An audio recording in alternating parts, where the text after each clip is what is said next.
Okay, so growing up in Britain in the 80s and 90s, we all had experiences of racism, Islamophobia, and I think that's ultimately what fueled me to want to go into the law. I saw the law as a tool whereby all of these issues could be dealt with, and ultimately we could go into the courtroom arena and settle these types of issues. I saw the law as a tool whereby you could fight for equality and justice, and so that really was the driving force behind going into the law. Growing up, I was really inspired by the civil rights movement in the US. So I was very much into Malcolm X and Martin Luther King. And I think that had a huge influence on the decisions I took later on in terms of my career.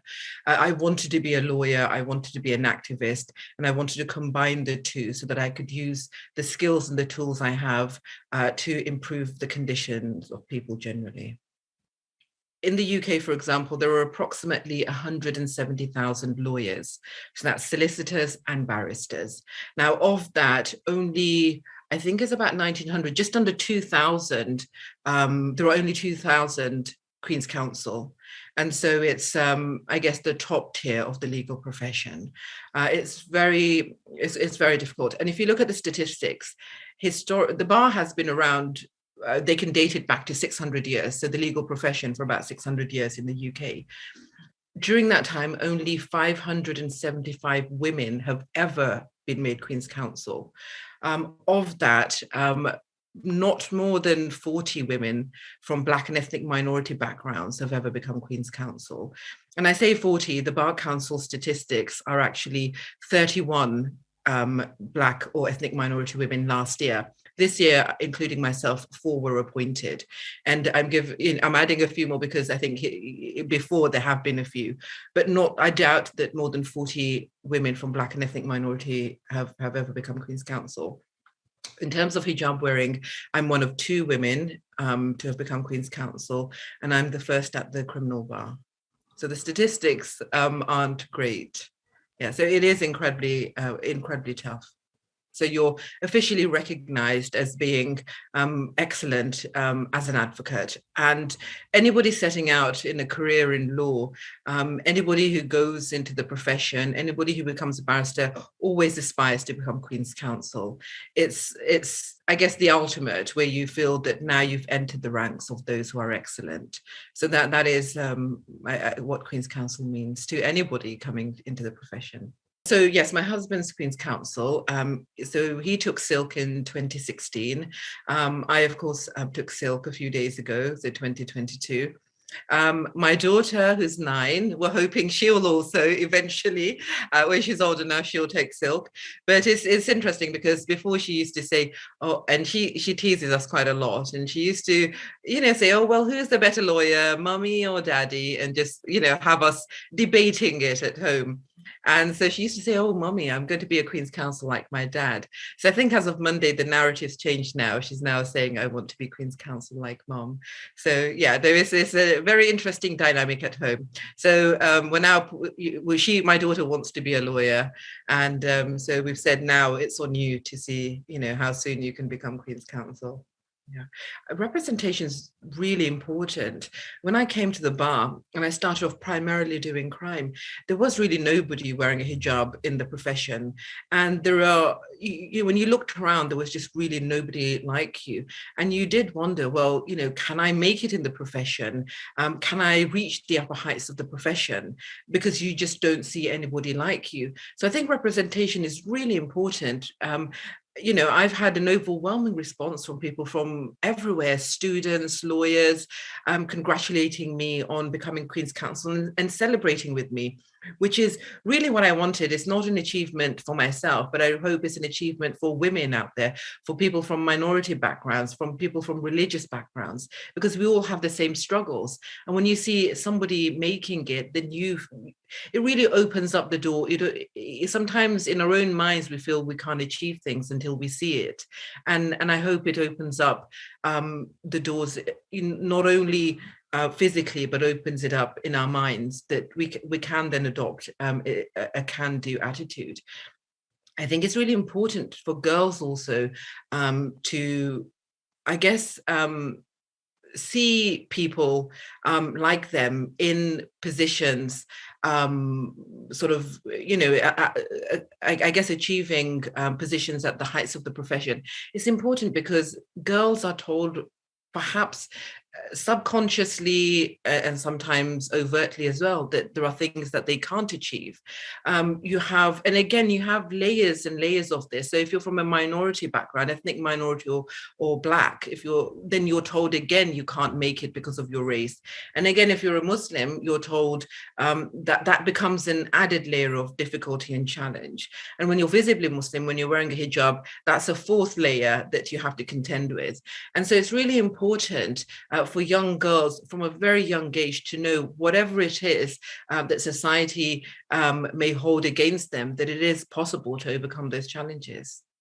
I think we need a lot of confidence building within young girls. They need to be told that they can achieve. And you also have a whole generation of women who are completely capable of achieving. So it's not the fact that they need empowering. They've just been disempowered because of the structures that are in place that stop them from progressing. So sometimes, Muslim women don't need saving. Muslim women are actually fine. It's these additional barriers that are put in place. That's what needs to be dismantled. And a prime example of that is in France. You have women, who can,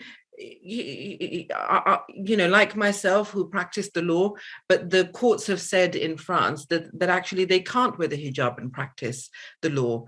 And as we know, across France, there are various forms of hijab bans coming into play, and these all actually are in violation of human rights law. These measures, these proposals, these legislation amount to sex discrimination because they discriminate against a woman's right to choose. It's race discrimination because, again, most of the women who are impacted are from minority backgrounds. Again, it's religious discrimination because it directly affects Muslim women. And so you're having layers and layers of discrimination, which prevents Muslim women from participating in public life, from participating in employment, from education, from sports. And Muslim women are already a marginalized section of the community in France. And these added unnecessary barriers and hurdles will just ensure that women actually cannot achieve their full potential. Yeah, it's fantastic to see women achieving what they could have achieved a very, very long time ago had they not been held back by patriarchal structures, by Islamophobic structures, by racist structures. All of these things are achievable. Wearing the hijab doesn't suddenly make somebody devoid of the ability to think. It doesn't suddenly lower somebody's intellectual ability. It doesn't lower the potential. But it's these structures that are in place that inhibit women from progressing. And so these are the structures that need to be broken down. It's absolutely fantastic hearing when Muslim women are doing well, because they have layer upon layer upon layer of discrimination and bias to deal with. It's what we call intersectional discrimination. In terms of hijab bans in France and India and elsewhere, these laws and policies violate basic human rights. They amount to a violation of women's rights to choose. So sex discrimination, race discrimination, religious discrimination. It's a violation of freedom of expression. And the knock-on effect that we have is violations of women's civil and political rights. It's the violations of women's economic and cultural rights. And it's really important that the international community addresses this. France will be hosting the Olympics soon.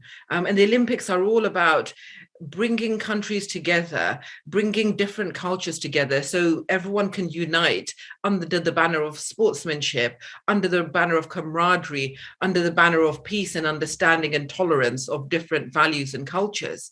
How can France be hosting something like this when they themselves show themselves to be completely intolerant of Muslim women, of the way Muslim women dress, to the point that they have banned them from sports? How on earth can France then host something which is supposed to uphold these values? Alhamdulillah, I'm very lucky to be able to wear the hijab. And for all of us, the hijab is our relationship with Allah. And ultimately, and as we've seen in the case of France, when women are told you can't work, you can't do this, you can't do that, women would rather than give that up than give up the hijab. It's something that's intrinsic to our beliefs. It's very core to our very being.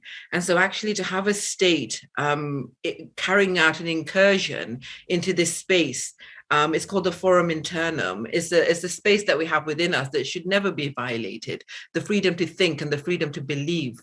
And so that's what we see. And I'm very lucky that, you know, whilst I've faced some hurdles wearing the hijab, those haven't been insurmountable. But my counterparts in other parts of the world do find these hurdles which are insurmountable and is absolutely unnecessary. And so these matters should be brought to the forefront of the international community, and steps need to be taken to ensure that women who, like myself, are prevented, who wear the hijab, but are prevented from reaching their full potential, that these issues are addressed.